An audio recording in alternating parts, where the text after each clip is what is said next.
already know the drill, man. Don't forget to hit that like button one time for the culture and subscribe if you are new to the channel. Alrighty. Let's see, man. We got, let's go UW also spinning the block. He says, so Darius Slay, George Pickens, and DK going to be fighting all training camp, aren't they? I mean, shoot, I ain't tripping on that, man. You bring in 3 big boy alphas into the equation, man. Yeah, them dudes, they bought that life, but for a reason, though. I mean, you don't get to this level and have the success that all 3 of those dudes have had without having that edginess, without, having that quote-unquote dog in you. And yeah, man, Darius Slay, 1000% got that dog in him, man. And that's the thing I like about him, man. On the defense side, him and JPJ, that's roof. Right? But then you talking about DK and GP. I mean, it's got highlight clips of them dudes whooping up on folks, man. Like, that's what I love. Shoo. So yeah, man, you talk about still bringing in high level dynamic playmaking, but also having that physical element. Yeah, buddy, that is for certain what we get with that move right there, man. So I do like that. Actually, man, let me talk about that for a little bit since we are on the subject, man. In terms of DK, man, obviously we know we made the big boy trade last night. We all went crazy for it. I know I did. I was over here, like I said, I was zenned out trying to mind my business. And before I know it, I said, oh, hold on now. This is news. This is big boy news. I got to get about my chair news, right? And rightfully so. But with DK, man, we know absolute monster bully out there on the perimeter, man. The dude that, like I said, man, can run, obviously down the grass dude, man. We don't need a guy. I mean, in the sense of, and let me talk about his route running too, because like I said, not the Deontay Johnson type ultra elite level route runner, but a true X wide receiver. And what I mean is this big play down the grass route runners, man. Your verticals, your comebacks, man, your digs, your deep overs, your post corners. Like, he's giving you all of that. He's giving you the slants, but he's taking your slants. He could take that to the crib. Like, he is in a way what we envision George Pickens evolving to. That is where that's where DK currently is. He is that high level, elite form, physical specimen, can catch with his hands, makes coverages respond to him.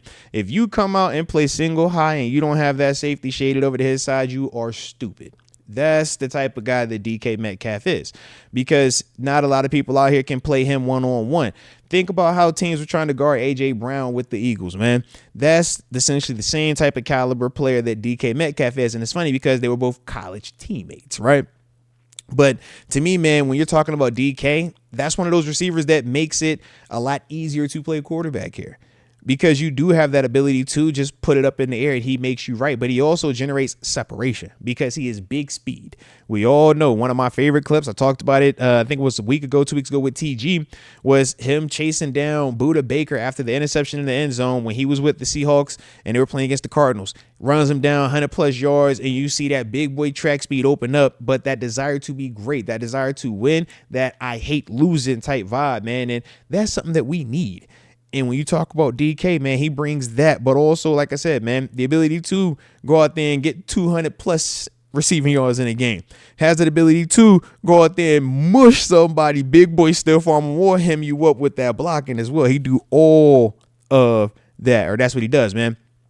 So to me, man, I think that this is huge in terms of what it opens up for at the quarterback position between whoever it's going to be. We know it's not going to be Fields, right? We obviously know that info. We'll talk about that in a little bit. But it's like, man, whoever we're putting out there, I do think that it alleviates a lot of pressure off of them because of DK's ability to make that player right. Now, for GP, man, GP, you got to be on cloud 9 right now. You got a guy that's ultimately going to take a ton of attention off of you.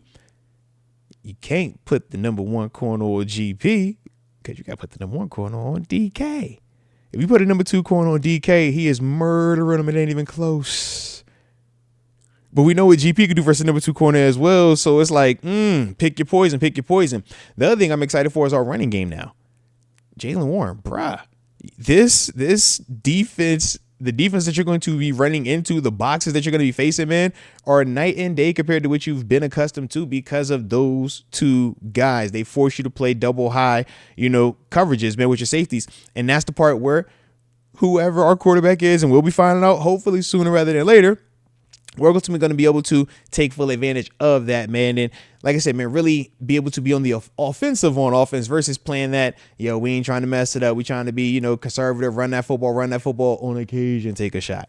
This, to me, is going to be really, really impactful, man. And like I said, that's one of the big things for me of why I wanted DK on the front end. The big thing for us was what? Man, we didn't want to do the first and the third round pick plus the contract. Man, when I saw that thing go to just a second round contract, though, that's where it was like, oh, heck yes. What are we waiting on? And clearly Omar Khan was not waiting. He went out there and did the daggone thing, man. But to me, man, that's what you need, man. That's a beautiful, beautiful acquisition right there. And yeah.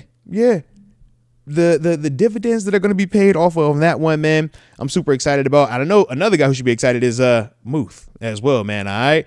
Pat Fryer Muth. The middle of the field was up even more so now for a guy like him, man. And that's the part where when you're just talking about the weapons now, DK infinitely upgrades the profile of our skill position of our weapons. Now we're talking about Calvin Austin as your third best receiver. That's a game changer right there, man. Like, just the matchups, how it's going to look. These are the things that, like I said, has me really excited about this upcoming season. And now we've got to see who is going to be the lucky guy at quarterback. Who's going to be the lucky guy at quarterback? We shall see. We shall see. But if y'all was digging that DK trade, make sure I hit that like button one time for the culture and subscribe if you are new to the channel.